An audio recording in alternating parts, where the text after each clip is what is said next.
Big boss season 7 live അപ്ഡേറ്റിലേക്ക് എല്ലാവർക്കും സ്വാഗതം. എൻ്റെ പൊന്നു മക്കളെ, അടി എന്ന് പറഞ്ഞു കഴിഞ്ഞാൽ എമ്മാതിരി അടി. ഒരു കാര്യം ഞാൻ നിങ്ങളോട് അറിയാം, അവിടെയുള്ള 18 മത്സരാർത്ഥികളെയും മണ്ടന്മാരാക്കി.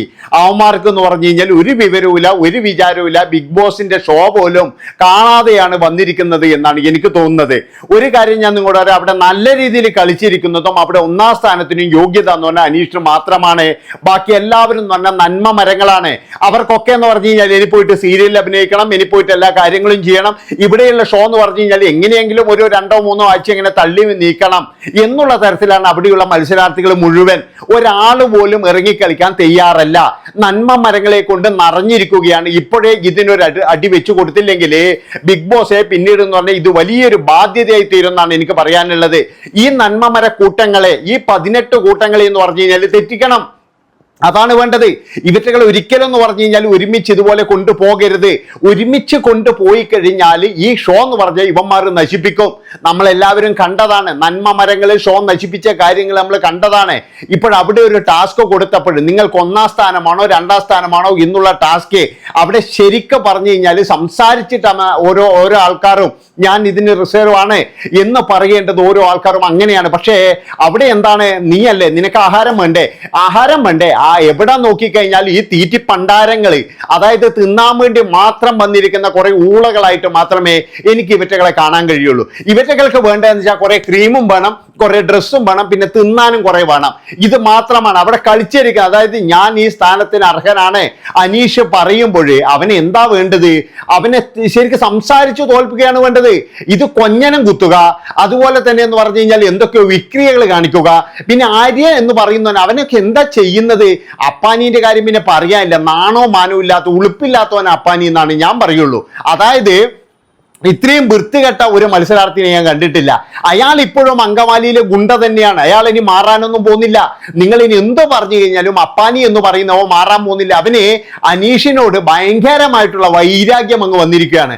അവനിപ്പോഴും അനീഷിനെ എന്തൊക്കെയോ ചെയ്യണം, അതായത് ഒന്ന് അടിക്കണം, അല്ലെങ്കിൽ ഒന്ന് കൊത്തണം, ഇതൊക്കെ അവനുണ്ട്.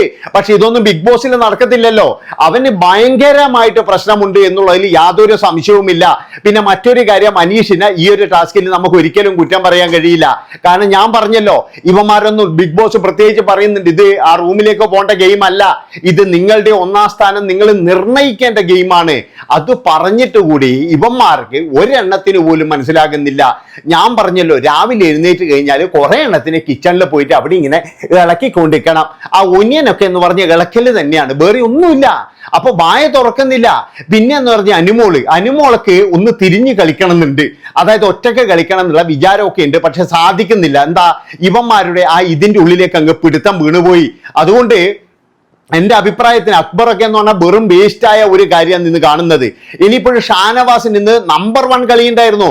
ഷാനവാസ് അവിടെ പറയണമായിരുന്നു, ക്യാപ്റ്റന്റെ തീരുമാനമാണിത്, 1-ാം സ്ഥാനം അനീഷിന് തന്നെ കൊടുക്കണം എന്ന് ക്യാപ്റ്റൻ പറഞ്ഞിരുന്നുവെങ്കിൽ കളി വേറെ തന്നെ മാറുമായിരുന്നു. ഇത് ക്യാപ്റ്റൻ എന്താണ്, ക്യാപ്റ്റനും വേണ്ടത് ഉണ്ണാനാണ്. ഇവന്മാർക്കൊക്കെ വേണ്ടത്, ഇവന്മാർ ഇതിനു വേണ്ടിയിട്ട് വന്നതാണെന്നാണ് എനിക്ക് തോന്നുന്നത്. ആഹാരം കാണാതെ വന്ന കുറെ ടീമിനെ പോലെയാണ് ഇതിൻ്റെ അകത്തെ ഈ ടീമുകൾ പെരുമാറുന്നത്. പിന്നെ ഇവർക്ക് എന്ന് പറഞ്ഞ ഡ്രസ്സുകൾ വേണം, ഇതൊക്കെ വേണം, എല്ലാവരെയും കാണിക്കണം. കുറെ ആൾക്കാരോട് എന്ന് പറഞ്ഞു കഴിഞ്ഞാൽ ആ ഡ്രസ്സ് ഞാൻ ഇടുവേ, അത് നിങ്ങളെ കടക്ക് ഭയങ്കര പരസ്യമായിരിക്കും എന്നൊക്കെ പറഞ്ഞിട്ട് വന്ന കുറെ ടീമുകളുണ്ട്. അവർക്കൊന്നും നല്ല ഡ്രസ്സ് കൊടുക്കുന്നില്ല. അത് ഏഴിന്റെ പണി തന്നെയാണ്. അപ്പൊ ആ പണിയിൽ പൊരുത്തപ്പെടാൻ വേണ്ടിയിട്ട് ഇവറ്റകൾക്ക് കഴിയുന്നില്ല. ഇത് ബിഗ് ബോസിന്റെ കളിയാണ്, ഇത് ബിഗ് ബോസ് ആണ് നടക്കുന്നത്. ഇത് രസിച്ചു കഴിഞ്ഞാൽ ഒരുപാട് പേർക്ക് ഇത് രസമാകത്തുള്ളൂ, ഇതിന് TRP കൂടത്തുള്ളൂ എന്നുള്ളൊരു വിചാരം അവിടെയുള്ള ഒരുത്തനുമില്ല. എല്ലാവരും എന്ന് പറഞ്ഞാൽ നന്മ മരങ്ങളും വിട്ടുകൊടുക്കലുകളും, അതുപോലെ ആ സരികക്കൊക്കെ എന്ന് പറഞ്ഞാൽ 5-ാം സ്ഥാനം 6-ാം സ്ഥാനം കറ്റ കിട്ടിയിരിക്കുന്നത്. എന്ത് യോഗ്യതയാണെന്നുള്ളത്, എന്ത് സംസാരിച്ചിട്ടാണ് അവർ ആ സ്ഥാനം വാങ്ങിച്ചിരിക്കുന്നത്? ഈ ആര്യൻ എന്ന് പറയുന്നവൻ എന്ത് സംസാരിച്ചിട്ടാണ് അവൻ ആ 2-ാം സ്ഥാനത്ത് കയറിയിരുന്നത്? 3-ാം സ്ഥാനത്ത് കയറിയിരുന്ന അഭിലാഷ് എന്ത് സംസാരിച്ചിട്ടാണ് കയറിയിരുന്നത്? അവൻ എങ്ങനെയാണ് സംസാരിച്ചിരിക്കുന്നത്? പക്ഷേ അനീഷ് എന്ന് പറയുന്നത് കൃത്യമായിട്ട് പോയിന്റോട് കൂടിയിട്ട് പറയുന്നുണ്ട്. അതിന് എന്തൊക്കെ ആയി കഴിഞ്ഞാലും തെറ്റാണെങ്കിലും അത് ശരിയല്ലെങ്കിലും അതെന്താ വേണ്ടത്, അത് ശരി അവർ ചെയ്യല്ലേ വേണ്ടത്, അത് പിന്നെ വാദിക്കുക. അതായത് നിങ്ങൾ ഇന്ന ചെയ്തിട്ടുണ്ട്, ഇന്ന ചെയ്തതുകൊണ്ട് നിങ്ങൾക്ക് തരാൻ കഴിയില്ല എന്ന് പറഞ്ഞിട്ട് അനീഷിനോട് വാദിക്കുന്നതിന് പകരം ഈ 18 പേരും അവിടെ മീറ്റിംഗ് കൂടുക, ഇയാളുമായിട്ട് ഒരു സഹകരണവും വേണ്ട, ഇയാളെ നമുക്ക് അങ്ങ് അവോയ്ഡ് ചെയ്യാം. എടോ, നിങ്ങൾ അവോയ്ഡ് ചെയ്ത് കഴിഞ്ഞാൽ നിങ്ങൾക്ക് നഷ്ടം. ഇവിടെ ജനങ്ങൾ എന്ന് പറഞ്ഞ ഒരു ടീമുണ്ട് കാണാനിരിക്കുന്നത്. നിങ്ങൾക്കൊക്കെ വോട്ട് ചെയ്യുന്ന നിങ്ങൾ ആരൊക്കെ മരപ്പാഴുകൾ, ആരൊക്കെ മരവാഴകൾ എന്ന് കൃത്യമായിട്ട് മനസ്സിലാക്കുന്ന ജനങ്ങളുണ്ട്. അവരുടെ മുന്നിൽ നിങ്ങൾക്ക് ഒരിക്കലെന്ന് പറഞ്ഞ് രക്ഷപ്പെടാൻ കഴിയില്ല. എൻ്റെ പൊന്നി ശാരിക, നിങ്ങൾക്കെങ്കിലും ഒന്ന് വായ തുറന്നൂടെ? ഒരു നിലപാടും ഇല്ലാത്ത ആളായി പോയല്ലോ. സ്വന്തമായിട്ട് കളിക്കാൻ പറഞ്ഞിട്ട് അവിടെ 18 പേരും പറഞ്ഞ കൂട്ടമായിട്ടാണ് കളിക്കുന്നത്. അതാണ് നിങ്ങൾ ആലോചിക്കുന്നത്. അവിടെ ഒറ്റയ്ക്ക് കളിക്കുന്നത് ഇപ്പം ഞാൻ നോക്കിയിട്ട് അനീഷ് മാത്രമേ ഉള്ളൂ. അതുകൊണ്ട് തന്നെ എന്ന് പറഞ്ഞു കഴിഞ്ഞാൽ പൊതുജനങ്ങളുടെ പിന്തുണ അനീഷിന് ലഭിക്കും. അനീഷ് രാജാവായോ രാജ്ഞിയായോ ഇതൊന്നുമല്ല. അനീഷ് കളിച്ചിരിക്കുകയാണ്. അനീഷിനെ പൊട്ടിക്കുകയാണെങ്കിൽ, അനീഷിനെ പറഞ്ഞ് പൊട്ടിക്കുകയാണെങ്കിൽ ഇവർക്ക് ഒരുപാട് എന്ന് പറഞ്ഞ സന്ദർഭങ്ങൾ കിട്ടിയതാണ്. പക്ഷെ ഞാൻ പറഞ്ഞല്ലോ, ഇവരെല്ലാവരും എന്ന് പറഞ്ഞാൽ ഇമേജ് ഉണ്ട്, ഇനി സീരിയലി ചെയ്യേണ്ടതാണ്. അതുകൊണ്ട് തന്നെ എന്ന് പറഞ്ഞാൽ നമുക്ക് അങ്ങനെ വെറുപ്പിക്കാൻ കഴിയില്ല.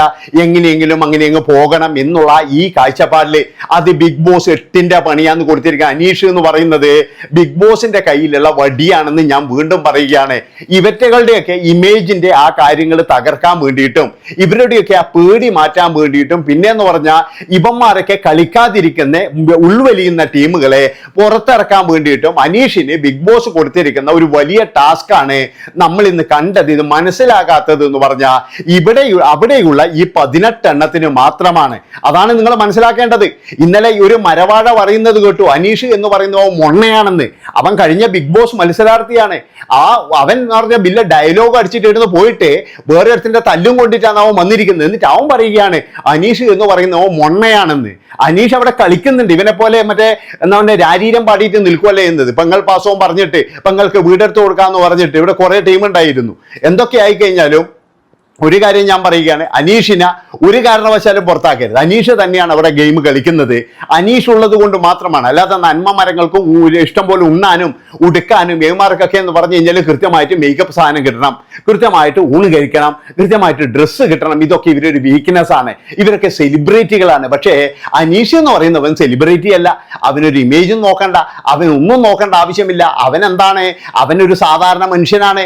അപ്പൊ ആ മനുഷ്യനെ മാത്രം നമ്മൾ നോക്കിയാൽ മതി. അല്ലാതെ അവിടെയുള്ള കുറെ സെലിബ്രിറ്റിയും മറ്റേ ഈ കുന്തവും കുടച്ചക്രവും വേണ്ടി പറയുന്ന ഈ അഡ്ജസ്റ്റ്മെന്റും നടക്കുന്ന കുറെ ടീമുകളുണ്ട്. ആ 18 എണ്ണം എന്ന് പറഞ്ഞാൽ അവരുടെ അഡ്ജസ്റ്റ്മെന്റ് ആണ് അവിടെ നടക്കുന്നത്. നിങ്ങൾ ശ്രദ്ധിച്ചിട്ടുണ്ടോ? അവരൊക്കെ എന്ന് പറഞ്ഞാൽ ഇറങ്ങി കളിക്കത്തില്ല. അതിൻ്റെ അകത്ത് പലർക്കും എന്ന് പറഞ്ഞാൽ നല്ല കഴിവുണ്ട്. പക്ഷെ എല്ലാം എന്ന് പറഞ്ഞു കഴിഞ്ഞാൽ എന്തോ പിന്നെ മറ്റേ തന്തയായിട്ട് മറ്റേ എന്താ പറയേണ്ടത് ഇപ്പോഴത്തെ ഷാനവാസിനെയും അതുപോലെ തന്നെ എന്ന് പറഞ്ഞാൽ ഓന്റെ ദൂതനായിട്ട് മറ്റേ അക്ബറിനെയും കണ്ടിട്ട് അവരുടെ ശരീരം കണ്ടിട്ട്, അതായത് അവരുടെ ഹൈറ്റും വെയിറ്റും കണ്ടിട്ട് ഇവരൊക്കെ ഇങ്ങനെ പേടിച്ചരണ്ടിരിക്കുകയാണ്. ഈ അഭിലാഷ് എന്ന് പറയുന്നവനും പിന്നെ എന്ന് പറഞ്ഞാൽ മുടിയോണ്ട് ഡാൻസ് കളിക്കുന്ന ഒരുത്തനും ഇവരൊക്കെ ഈ ശാരിക വരെ ഞാൻ വിചാരിച്ചു അവിടെ എത്തിക്കഴിഞ്ഞാൽ ഭയങ്കരമായി പോകുന്നു. മരവാഴ എന്ന് പറഞ്ഞു കഴിഞ്ഞാൽ മരവാഴയായിട്ട് മാറിക്കൊണ്ടിരിക്കുകയാണ് ശാരികയൊക്കെ. അതായത് വെറും വാഴ തന്നെയാണ്. ഉള്ള കാര്യം എന്താ പറയുന്നതിന്? ഒരു ഗെയിമോ ഒരു കാര്യങ്ങളോ ഈ ശാരികൊന്നും കളിക്കുന്ന എനിക്ക് ഒരു ഇതുമില്ല. നന്മ മരങ്ങളായ കുറെ ടീമുകൾ അതിലേതായാലും അനീഷ് സ്കോർ ചെയ്തിട്ടുണ്ട്. ഇതുപോലെ തന്നെ പോയി കഴിഞ്ഞാൽ ബിഗ് ബോസ് ചരിത്രം തന്നെ മാറുമെന്ന് എനിക്ക് പറയാനുള്ളൂ. നന്ദി, നമസ്കാരം. അടുത്തതുമായിട്ട് വരും. Bye bye.